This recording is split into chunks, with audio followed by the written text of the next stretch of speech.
Assalamualaikum warahmatullahi wabarakatuh. Alhamdulillahirrabbilalamin. Assalatu wassalamu ala asyrafil anbiya'i wal mursalin wa ala alihi wa sahbihi ajma'in. Baiklah, saya di sini sebagai moderator untuk menjelaskan adapun materi yang saya sampaikan adalah materi budaya organisasi.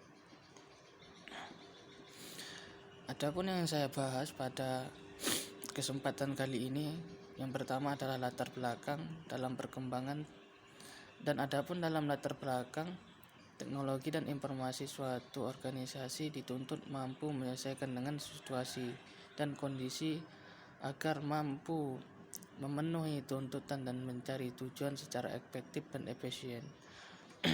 Organisasi yang tidak mampu beradaptasi cenderung dalam hal perkembangan tidak mau menerima aspek-aspek baru yang mungkin untuk peningkatan kualitas dan kuantitas output suatu organisasi. Sebagai jawaban di atas rumusan masalah yang diajukan, maka tujuan makalah ini yakni untuk menjawab pertanyaan-pertanyaan antara lain. Yang pertama, apa yang dimaksud dengan perubahan organisasi? Budaya organisasi menjadi acuan untuk berinteraksi dan bekerja bagi orang-orang dalam sebuah organisasi. Pengarahan dalam mencapai visi dan misi dan tujuan organisasi maupun merujuk ke budaya organisasi. Maka perubahan budaya organisasi adalah berubahnya suatu budaya atau norma kebiasaan acuan untuk pengarahan atau mencapai tujuan bersama dan membuat organisasi lebih baik lagi. Perubahan budaya organisasi ini biasanya disesuaikan dengan budaya yang relevan pada zamannya. Yang pertanyaan kedua, mengapa budaya organisasi perlu dirubah? Perubahan lingkungan terus terjadi setiap masa, berpengaruh bagi aspek kehidupan. Salah satunya budaya organisasi pada zaman. Maka akan beda pula tingkah laku, kebutuhan dan kebiasaan manusia itu. Tentu masih berlaku untuk beberapa tahun ke depannya. Hal tersebut menjadi alasan perlunya perubahan budaya organisasi jika penerapan budaya yang sudah tidak relevan pada masa tersebut masih dipertahankan untuk menyebabkan organisasi lemah dan daya tahan dan daya saing. Adapun faktor-faktor penyebab budaya organisasi dibagi 5. 1. Problem internal saat menghadapi masalah. Yang kedua, konflik internal. 3. Tingginya absensi. 4. Tidak memenuhi budaya organisasi. 5. Ada alat komunikasi internal. Keenam, langkah melakukan budaya. Adapun langkah-langkah yang perlu dilakukan untuk budaya organisasi pada saat dirasa norma yang berlaku dalam organisasi tidak relevan, maka saatnya untuk melakukan pemberdayaan dengan melakukan tahapan perubahan budaya. Adapun langkah-langkah pertama itu buat rencana tujuan organisasi untuk kedepannya. Setelah memiliki tujuan yang jelas, pilih budaya yang dirasa kurang baik ataupun sudah tidak kondusif di organisasi. Lakukan kajian untuk budaya pengganti yang bisa meningkatkan potensi organisasi di masa depan dan mendukung terwujudnya tujuan. Dan adapun terapkan secara tertulis bentuk komitmen untuk budaya yang telah dipilih, misalnya fakta integritas untuk merubah perilaku cara anggota dan menerapkan budaya organisasi. Adapun P, budaya organisasi harus berubah. Penelusuran perlu perubahan budaya organisasi yang harus dilakukan sejak dini karena proses perubahan budaya akan memerlukan waktu lama untuk memberikan hasil. Semakin lama organisasi untuk menjalankan proses, semakin lama maka semakin sulit tugas.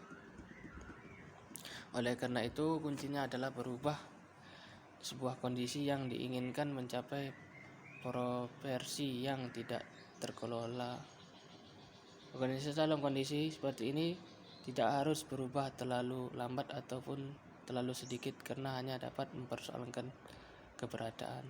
Pertanyaan pokok adalah dalam kondisi apakah sebuah organisasi mengubah budaya organisasi. Biasanya perubahan harus dilakukan karena budaya tentang sebagai berikut.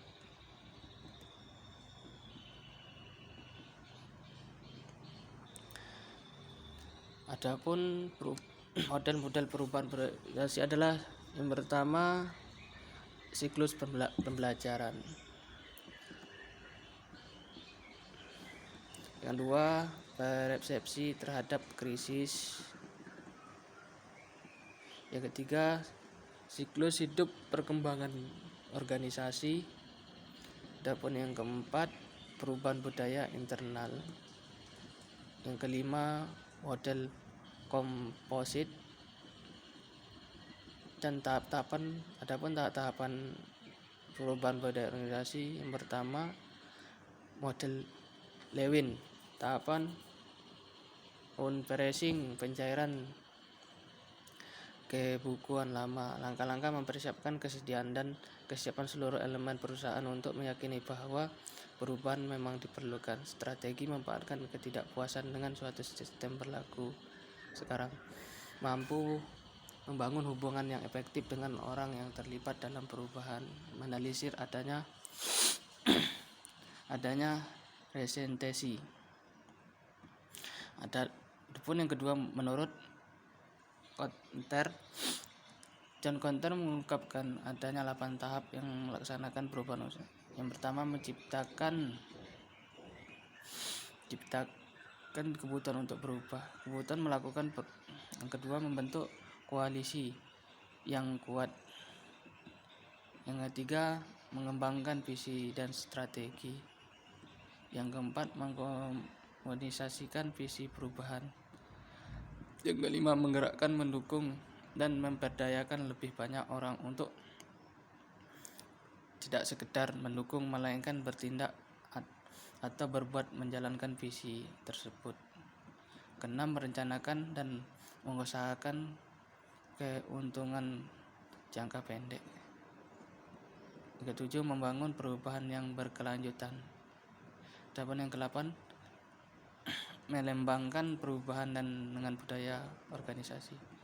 Adapun hambatan perubahan organisasi, banyak hal yang menjadi alasan mengapa organisasi lebih suka mempertahankan status yang ada dan menolak untuk melakukan perubahan. Penolakan terhadap perubahan suatu hal yang sering terjadi dan bersifat alamiah. Adapun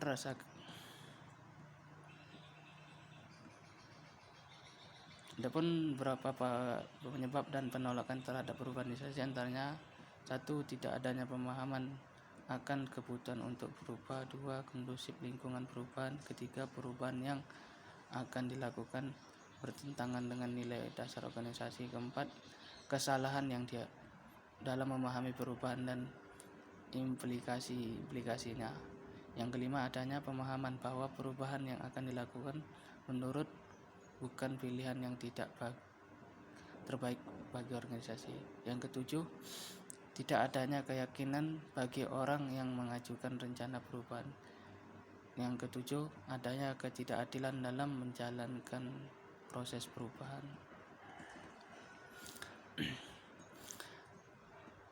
Kesimpulan, untuk faktor pendukung yang bersifat eksternal, kita mengenal dua hal, yaitu dominan mengacu pada tingkat ancaman bagi organisasi yang bersangkutan akibat adanya kompetisi sumber daya yang minimal ataupun derajat kestabilan lingkungan organisasi akan dipandang sebagai hal yang wajar apabila ada kesesuaian antara organisasi dan lingkungan tempat organisasi tersebut.